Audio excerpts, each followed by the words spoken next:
guys. Thank you so much, guys. Thank you guys. Mr. President. Thank you. Mr. President. Mr. President. Thank you guys. Thank you so much. Mr. President. Everyone needs to still is well. Gotta keep moving, guys. Still's gotta keep moving, sir. Gotta keep moving, sir. Mr. President. Gotta keep moving. Thank you so much. How's the campaign going?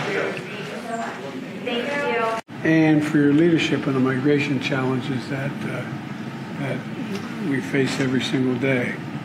But today I also want to thank you for deepening our security cooperation. That's one of my objectives today, and I hope yours, including dealing with organized crime.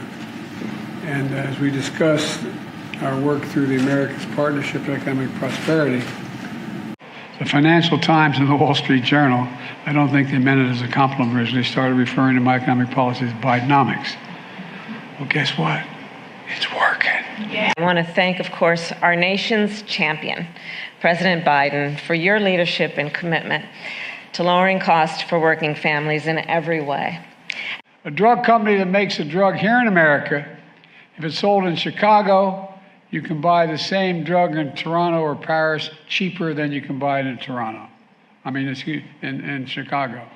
2 weeks ago, we celebrated the first anniversary of the Inflation Reduction Act, which in a sense is misnamed. We did lower inflation, but there are many other things in that legislation. Workers aren't just finding more jobs, they're finding better jobs, higher paid jobs, and job satisfaction.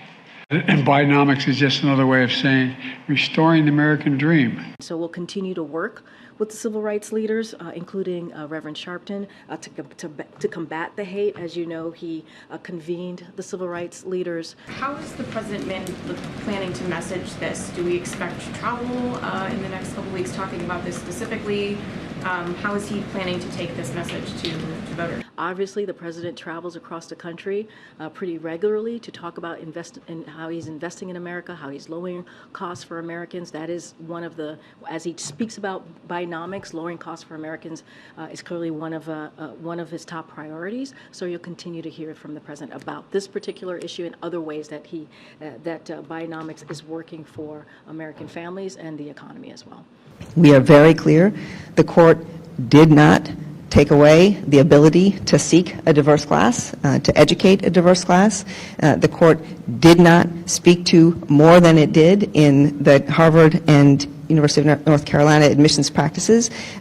So it didn't address other issues, and that leaves a very wide variety of available options still to make sure that we are educating diverse classes of students, and that we not only bring them, but we keep them, and we graduate them, and we prepare them, and that they are our future.